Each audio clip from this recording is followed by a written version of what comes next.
Imagine um reino erguido sobre 69 cadáveres, um massacre frio, cometido por um irmão contra seus próprios irmãos, tudo em nome de uma coroa que nem mesmo existia de verdade. Uma história de ambição tão brutal que ecoa através dos milênios, revelando as profundezas da depravação humana e o preço terrível de se colocar o poder acima de tudo. Este não é um conto de fada sombrio, mas um capítulo real e chocante escondido nas páginas de um dos livros mais antigos da humanidade. Prepare-se para desvendar a verdade por trás da ascensão e queda de um dos mais sanguinários líderes da história bíblica. Antes de mergulharmos nos detalhes arrepiantes dessa trama de traição e vingança, eu te convido a se juntar à nossa comunidade. Se você busca entender as profundezas da palavra, desvendar seus mistérios e aplicar seus ensinamentos à sua vida, clique no botão de inscrever-se agora mesmo. Ative o sininho para não perder nenhum dos nossos vídeos que trazem luz a histórias como essa, que, embora antigas, possuem lições poderosas para os dias de hoje. Deixe seu like para que este conteúdo alcance mais pessoas sedentas por conhecimento e compreensão. Sua participação é fundamental para continuarmos explorando juntos esses caminhos. Compartilhe suas primeiras impressões nos comentários. Você já tinha ouvido falar de algo tão drástico na Bíblia?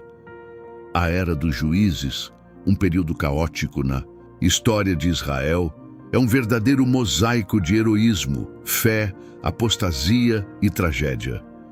Após a morte de Josué, a nação entrou numa fase de descentralização, onde cada um fazia o que achava mais reto. Era um tempo de ciclos repetitivos. O povo se afastava de Deus, sofria a opressão de inimigos, clamava por socorro e Deus levantava um juiz para libertá-los. Gideão foi um desses juízes, um homem que, inicialmente hesitante, se tornou um poderoso instrumento nas mãos divinas para libertar Israel dos midianitas. Sua história é marcada por um dos mais espetaculares feitos militares da Bíblia, com apenas 300 homens derrotando um vasto exército. No entanto, mesmo um grande líder como Gideão não era perfeito. Apesar de recusar a coroa que o povo ofereceu, ele criou um efode, uma espécie de vestimenta sacerdotal, que acabou se tornando uma armadilha espiritual para Israel, levando-os novamente à idolatria. Gideão teve 70 filhos legítimos, de muitas mulheres, além de um filho de uma concubina de Shequem, chamado Abimeleque. Essa é a peça-chave de nossa narrativa, o elo que nos conecta à tragédia iminente. Gideão, após uma vida longa e de muitas vitórias, finalmente faleceu e foi sepultado no túmulo de seu pai Joás, em Ofra.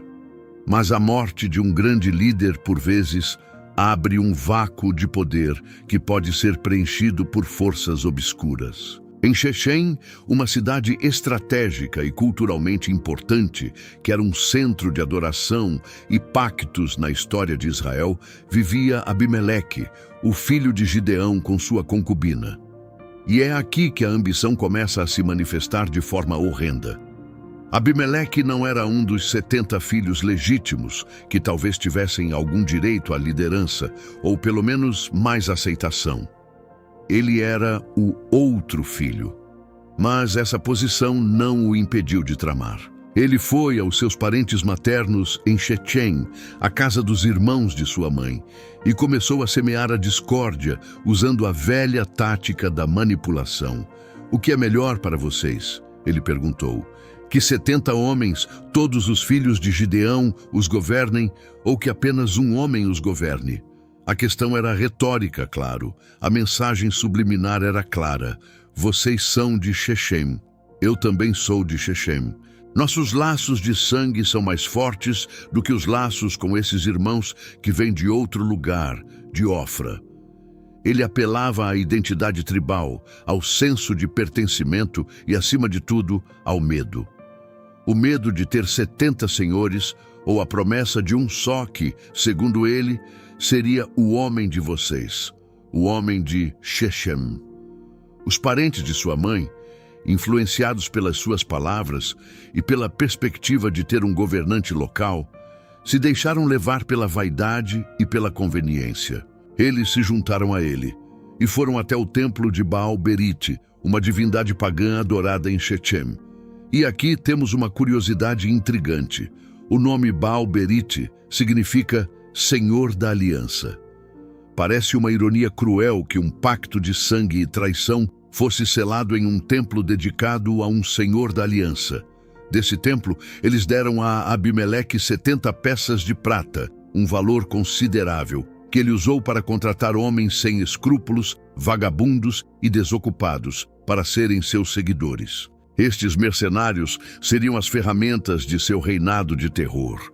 O que se desenrolou a seguir é um dos atos mais chocantes da Bíblia.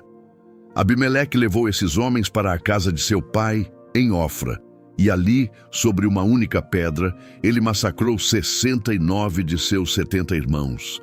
69 homens, filhos de Gideão, foram brutalmente executados por seu meio-irmão, um ato de fratricídio em massa sem precedentes. A imagem é perturbadora, fria, calculada. Ele eliminou qualquer possível rival ao trono que nem sequer existia. Mas um dos irmãos, o mais jovem, chamado Jotão, conseguiu escapar. Ele se escondeu e sobreviveu a essa carnificina. E é Jotão quem nos traz a voz da razão, a voz da profecia e do prenúncio. Quando os cidadãos de Shechem, após o massacre, se reuniram para a Carvalho do Pilar, onde rituais e juramentos eram feitos, e coroaram Abimeleque como seu rei, Jotão subiu ao Monte Gerizim, um monte sagrado, de onde ele pôde ser ouvido. Sua voz, carregada de dor e indignação, ecoou pelos vales, e ele proferiu uma parábola, a famosa parábola das árvores. É uma das mais antigas e belas fábulas registradas na Bíblia, e sua profundidade ressoa até hoje. As árvores saíram a ungir um rei para si. Primeiro, pediram a oliveira, que produz azeite, símbolo de unção e prosperidade. Mas a oliveira recusou, pois não queria abandonar sua utilidade e honra para balançar-se sobre as árvores. Depois, pediram a figueira, que produz frutos doces, símbolo de sustento e alegria.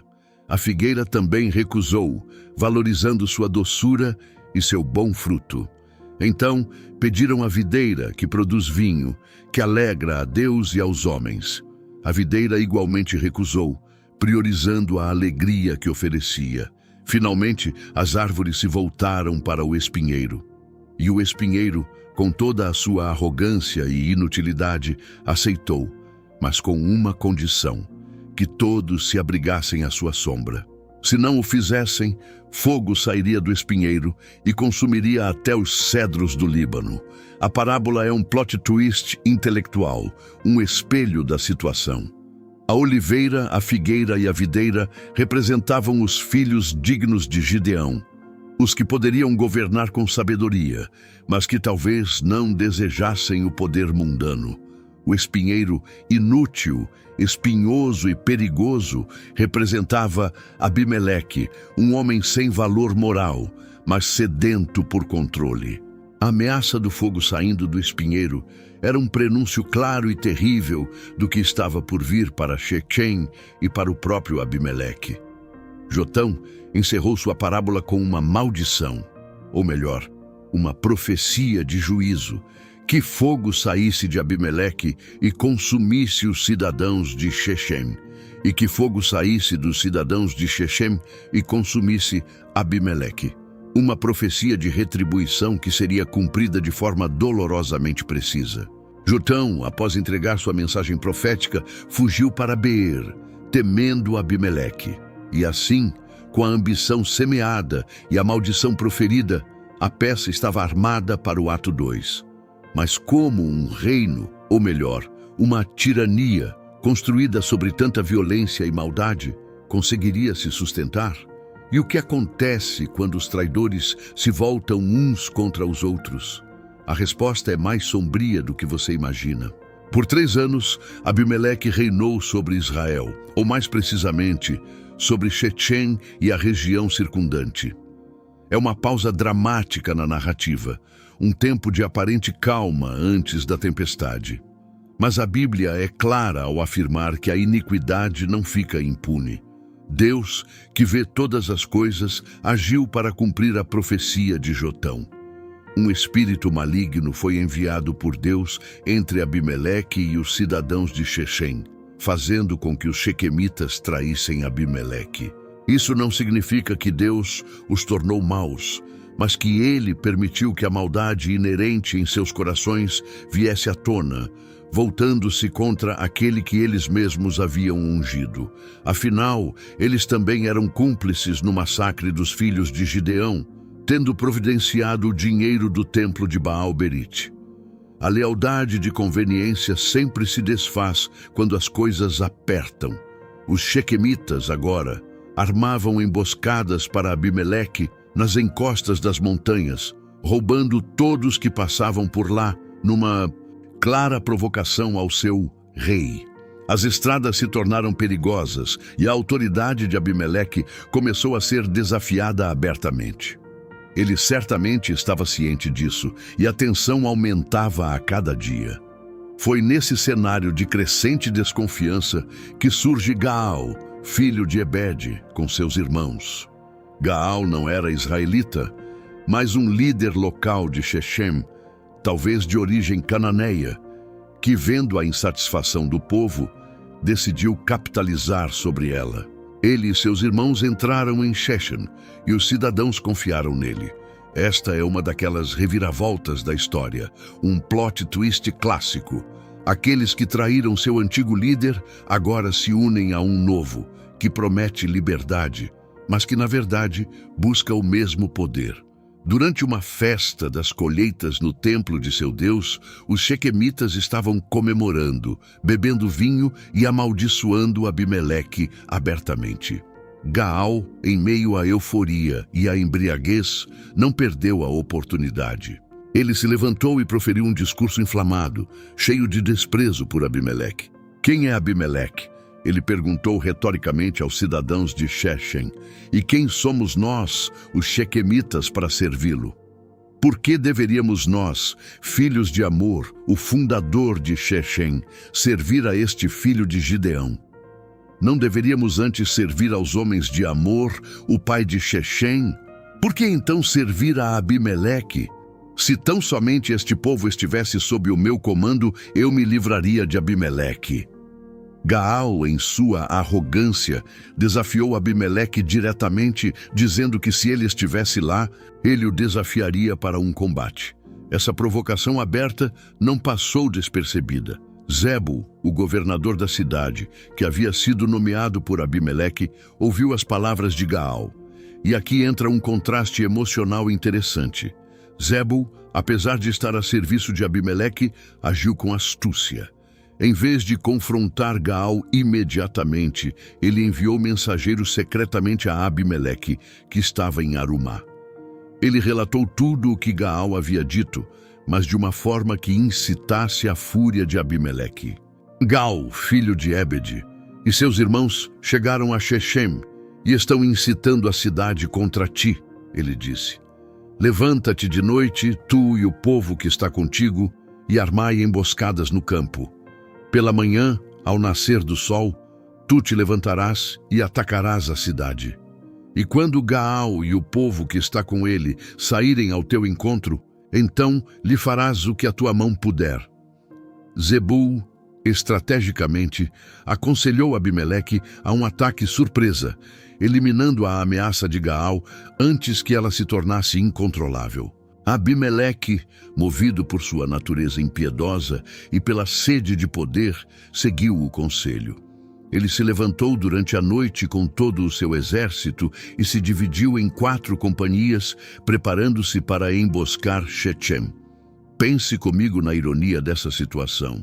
Abimeleque, que ascendeu ao poder através da traição e do assassinato, agora enfrenta a mesma moeda de sua ascensão. Ele se vê traído por aqueles que o apoiaram e desafiado por um novo usurpador. É um ciclo vicioso de desconfiança e violência, onde ninguém está seguro e onde a lealdade é apenas uma palavra vazia. Os Shequemitas que o colocaram no poder agora o desprezavam. Gaal, que apareceu como um salvador, na verdade era apenas mais um lobo em pele de cordeiro buscando o seu próprio benefício. Quais lições podemos tirar de tal cenário? Que o poder obtido por meios desonestos jamais traz paz duradoura. Que a verdade sempre encontra um caminho para se revelar e que as consequências das nossas escolhas, boas ou ruins, são inevitáveis. Mas o que acontece quando o fogo da ambição se encontra com o fogo da vingança? Quem sairá vitorioso desse embate e qual será o custo para Shechem? A resposta é uma mancha de sangue na história e nos mostra a verdadeira face da justiça divina se manifestando em meio à maldade humana.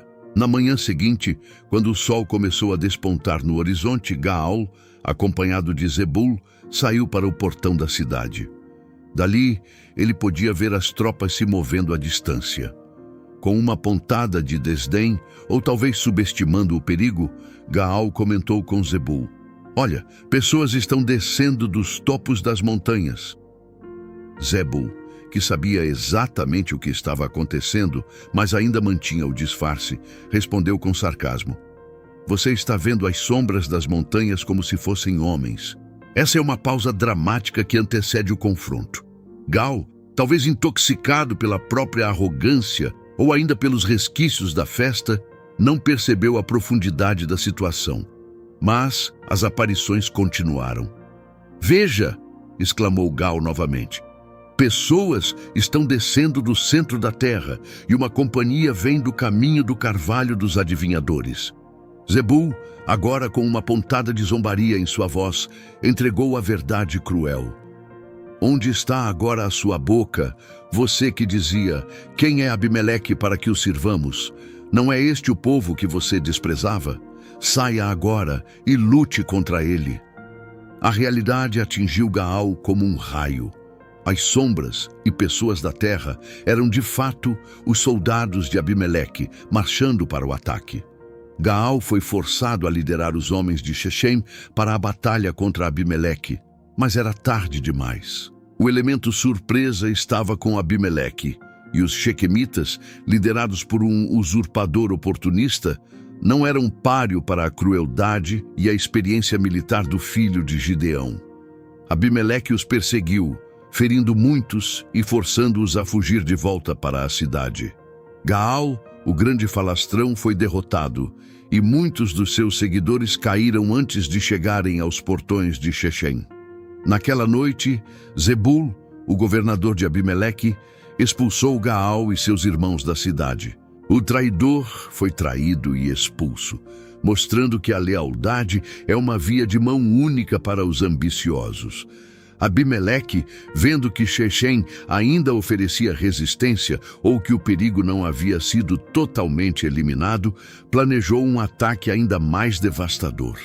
No dia seguinte, Abimeleque dividiu seu povo em 3 companhias e armou emboscadas no campo ao redor da cidade. Quando viu os habitantes de Shechem saindo para o campo para seus trabalhos, Abimeleque e suas tropas os atacaram de surpresa, matando muitos.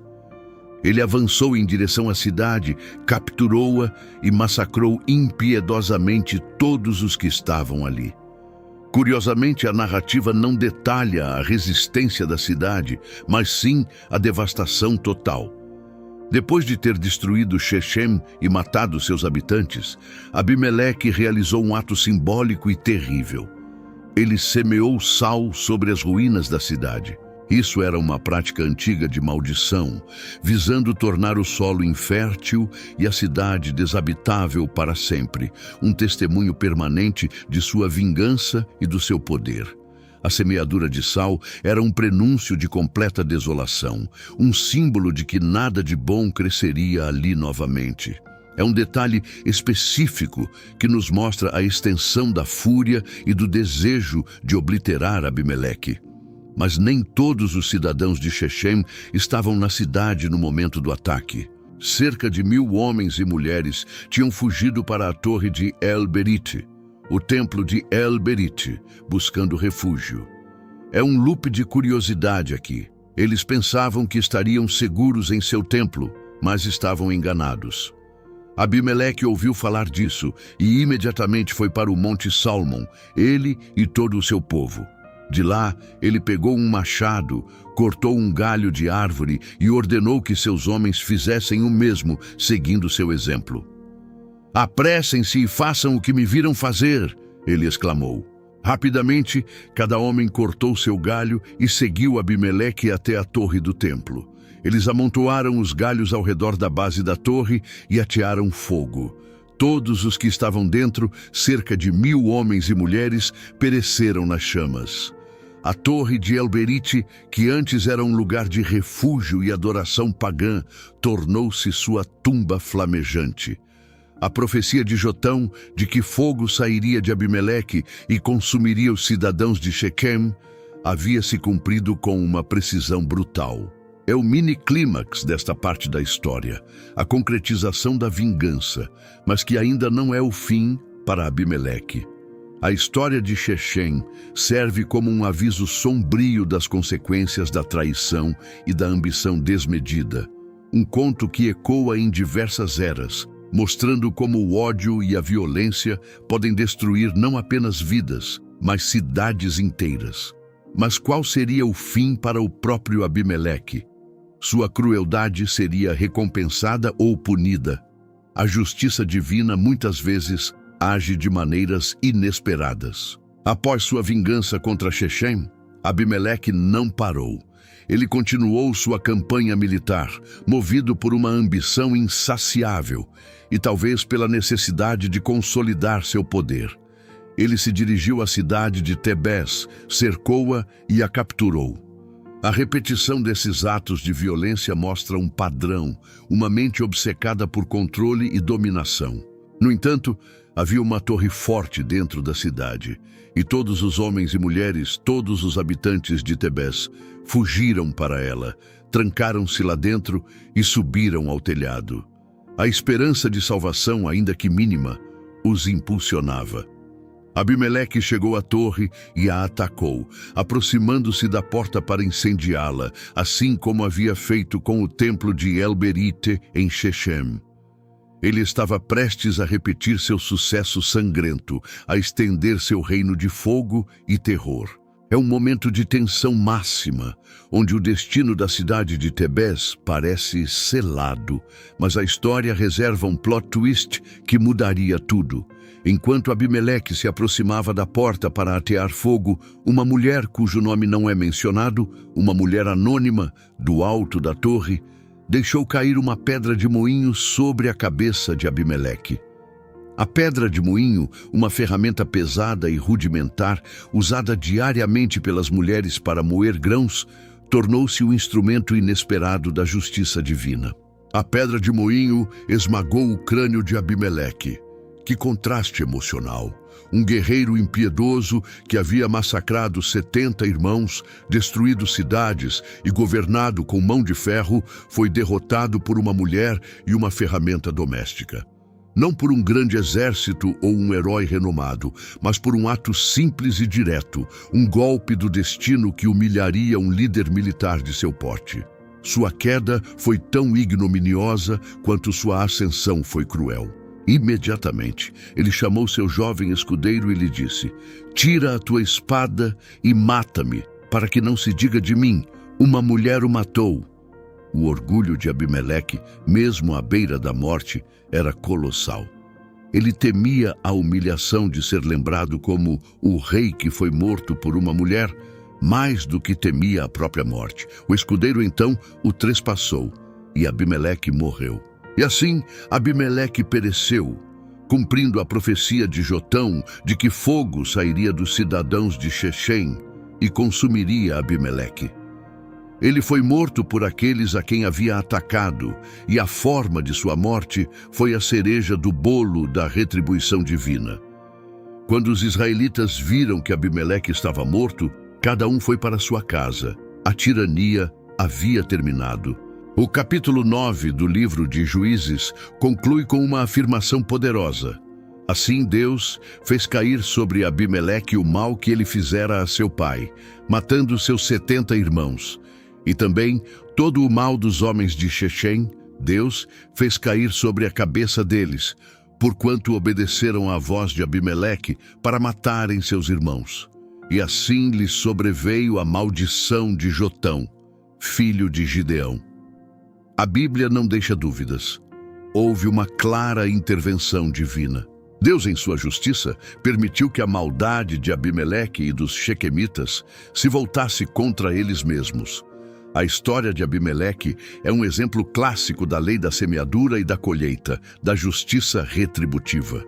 Ele colheu exatamente o que plantou, mas de uma forma que ele jamais esperaria. O que essa história nos ensina, mesmo milênios depois? Ela nos mostra a futilidade da ambição desenfreada, da busca pelo poder a qualquer custo. Abimeleque queria ser rei, mas seu reinado foi construído sobre uma base de mentiras, sangue e traição. Não havia honra, apenas crueldade. E o que acontece com aquilo que é construído sobre a falsidade? Desmorona inevitavelmente. O caráter do espinheiro, em vez de dar sombra, causa dor e destrói. Sua história é um lembrete vívido de que a verdade é inegociável e que o caminho da injustiça sempre leva à ruína. Os Shequemitas, por sua vez, representam aqueles que se deixam levar pela conveniência, pela aparência, pelo populismo e que acabam pagando o preço por suas escolhas erradas e sua cumplicidade no mal. A aplicação pessoal para nós é clara. Examine as fundações de suas aspirações. Quais são os seus motivos? Você está construindo sua vida e seus objetivos sobre a rocha da verdade e da integridade ou sobre a areia movediça da ambição egoísta? A lição de Juízes 9 é um mistério residual, pois nos força a questionar. Será que realmente aprendemos com os erros do passado ou estamos destinados a repetir esses ciclos de poder e traição? O juízo de Deus sobre a iniquidade é imutável e a história de Abimeleque é um testemunho eterno disso. A história de Abimeleque é um espelho sombrio que reflete os perigos da ambição desmedida e da corrupção moral. Ela nos lembra que, embora os homens tramem e executem seus planos, existe uma justiça divina que prevalece e que cada ação tem sua consequência. A verdade pode ser obscurecida por um tempo, mas ela sempre emerge e o preço da desonestidade é invariavelmente alto. A vida de Abimeleque nos ensina que o poder conquistado pela força e pela fraude é efêmero e está fadado à queda. Que possamos refletir sobre essa poderosa narrativa e aplicar suas lições em nossas próprias vidas, escolhendo sempre o caminho da retidão, da verdade e da integradoria, em vez da ambição vazia. Lembre-se, o fogo que você acende para consumir os outros, muitas vezes pode se voltar contra você. Se essa história te fez refletir e te instigou a buscar mais conhecimento sobre as profundezas da palavra, não pare por aqui. Sua jornada de entendimento é apenas o começo. Deixe seu comentário abaixo, compartilhando suas percepções e outras histórias bíblicas que você gostaria de ver desvendadas. Vamos continuar essa conversa e crescer juntos em sabedoria. E para não perder nenhum dos nossos próximos vídeos, que prometem explorar outros mistérios e lições cruciais, clique no vídeo que está aparecendo na sua tela agora, onde desvendamos o próximo capítulo da fascinante história de Israel. Até lá, que a palavra seja a sua luz e o seu guia.